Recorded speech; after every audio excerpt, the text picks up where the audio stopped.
It's 32 degrees, finally, absolutely beautiful. I'm loving it. Short sleeves outside, doesn't get any better.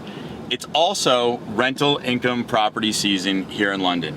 And I'm getting the same question over and over and over. I want to answer it as many times as I can. I'm going to do a little thing here. We're going to do some numbers. We're going to explain it. And I want you to take a look at that. If you have more questions, put them in the comments, send me an email, phone me. My number's right there. Go ahead. I'm happy to help you out with it, whether you're in the London market or not. It's all good. I love real estate. I'm happy to talk about it. What we're going to talk about today is one method of putting a value to residential rental properties. I'm not talking about apartment buildings. That's a little bit different. I'm talking about a duplex, a triplex, a fourplex, maybe even a 5 or 6plex, but by the time you get to 8plex, this isn't the math for you. What this is doing is taking a look at how much income a property is generating it, comparing it to other properties on the market or other properties that have sold, how much income they're generating, and putting a number to that to justify what it's worth to buy that kind of income from a rental property. This is a lot of fun. It's called the Gross Income Multiplier. It's not the cap rate, and there's a reason the cap rate doesn't work for these type of properties. Most of that is with getting the data. If you own a duplex or a triplex, you're probably not going to publish all of your expenses. But residential rental income tends to have some expenses that get absorbed by the landlord. So instead of trying to weed out what's what and what's not, we just look at the gross income. It helps out a lot because you can take the rental income from a few different units, which is usually posted in an MLS ad, put that together and calculate yourself. A little bit of detective work and you know the gross income of a property. Then we're going to determine the multiplier, and then we're going to show you how to use that to find a good deal on a property. This is going to be a lot of fun, a little bit of math, and if you have questions, I'm here to help. So in our first example, to try and determine exactly what the market is selling for, we could pull up an MLS, and let's call this our Yale rental property. This is a recent sold from the same neighborhood that we're trying to examine and determine what the price to value should be. On this listing, the real estate agent has not published what this particular home is bringing in rental income. However, in the write-up, they mentioned that unit number 1 is bringing in $2,375 monthly. Unit number 2 is bringing in $850 monthly. And the basement unit, unit number 3, is bringing in $900 monthly. We can simply take those numbers, add them up, and determine that there's a gross monthly rent of $4,125. That comes to a gross annual rent, 12 months, of $49,500. We can also take a look at the sales history on this and know that it recently sold for $795,025. We simply take that number, the sales price, and divide it by the $49,500 gross annual rent, and we now have the gross income multiplier for that property at 16.06. Now, while I understand this is an arbitrary number, here's where things get interesting. We can look at our second comparable sale, a sale on Elizabeth Street that just happened, same neighborhood, also a triplex.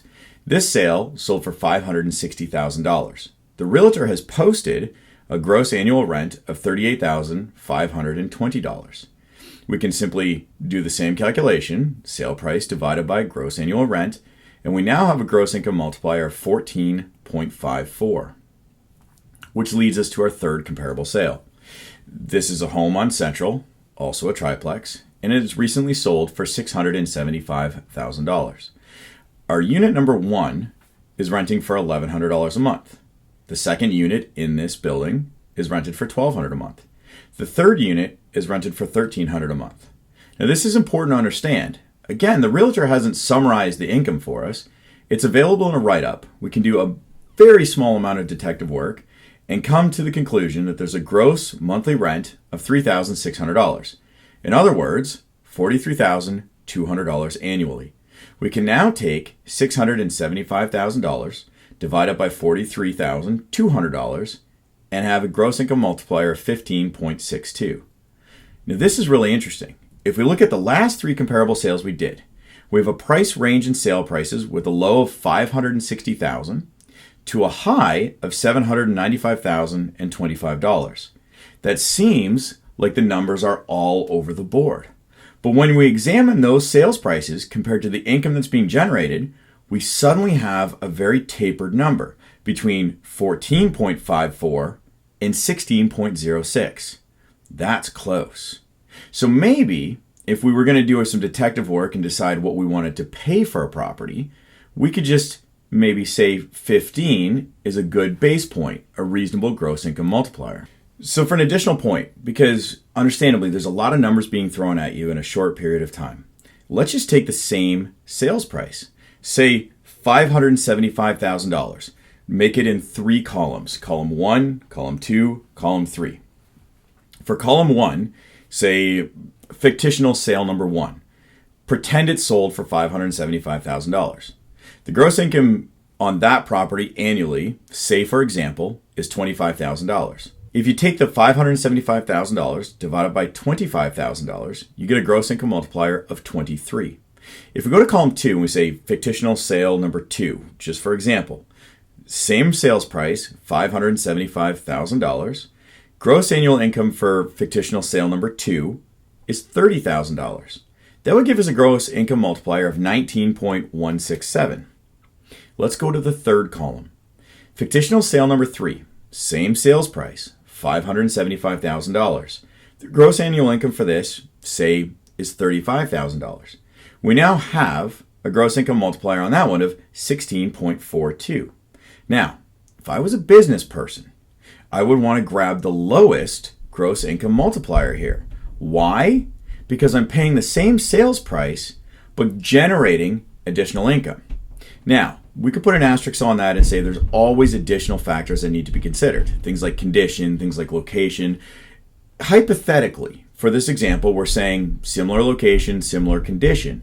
It's just one way of analyzing the income on a residential property. Don't get me wrong, there's many, many ways. This is one part of the overall process. So let's take that example and say we now learn that I'd rather pay $575,000 for a $35,000 income rather than pay $575,000 for a $25,000 income. And let's flip that around. Let's go with a completely new example. We have 3 fictional comparable sales. But on these, we only know the gross annual income. So column 1, fictional sale, say $25,000. Column 2 has a $30,000 annual income. Column number 3 has a $35,000 annual income. Let's go back to that original example where we came up with a gross income multiplier of 15. Take column A. At $25,000 multiplied by 15, our gross income multiplier, we have a suggested sales price of $375,000.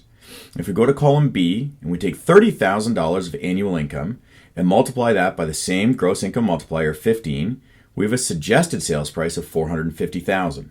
Finally, in column 3, at $35,000 gross annual income multiplied by the 15 gross income multiplier, we have a suggested sales price of $525,000. Now that's really interesting. These could all be triplexes, all in the same neighborhood, all in similar condition. If we go back, we have a small range of only $10,000 in gross annual income. But with the same gross income multiplier, which we've determined from the marketplace, we could have a suggested sales price of ranging between $375,000 and $525,000.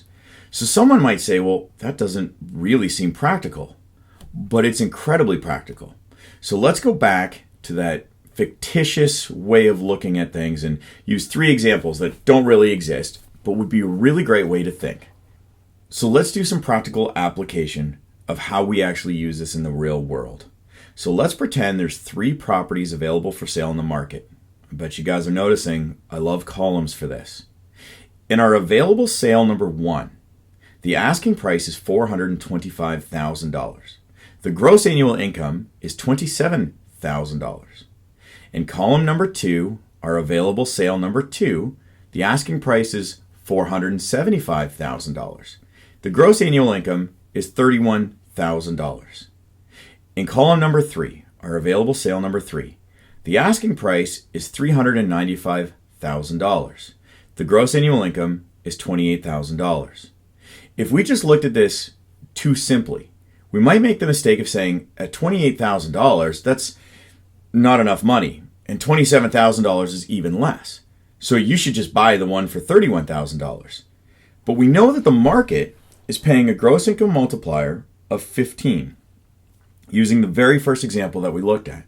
So if we take those gross income multipliers and we multiply it by the income, we suddenly have a suggested price of comparable number one, or available sale number one. A suggested purchase price might be $405,000. That's $20,000 less than the asking price. At available sale number two, the suggested price using a gross income multiplier of 15 with the gross annual income of $31,000 would be $465,000. That's $10,000 less than the asking price. And finally, our smaller income at $28,000, albeit not the smallest, multiplied by 15 gives us a suggested price of $420,000. That's an asking price of $395,000. We just found our little secret to making money in the market. We could buy $28,000 income at an asking gross income multiplier price of 14.1. That's better than the 15 in the marketplace, which means at $395,000, that's a really great deal. And that's why the gross income multiplier is such a very popular tool for people looking at multifamily residential properties. So I hope that helps. I want to be really clear. It's not the be all and end all. It's not the only way to put a value to residential rental real estate, but it does help. It's a way to sort of make it adjustments for a difference between something having 5 bedrooms or 4 bedrooms. There are other approaches to value that you need to consider when you're making a purchase. We could talk about those in another video. You can call me and we'll just talk about it. I love real estate. Direct comparison approach is something that always needs to be considered. But this is kind of one of those fail-safe techniques to give you a really good idea of where you might want to be on a purchase price, and it can help you identify something that is an opportunity, a place to make money. I really, really love the gross income multiplier. I think you will too. I hope this video helps you out. So on that note, I want to sign off with you. I'm Chris Bowl, RE/MAX Center City Realty, and I love real estate. We'll talk soon.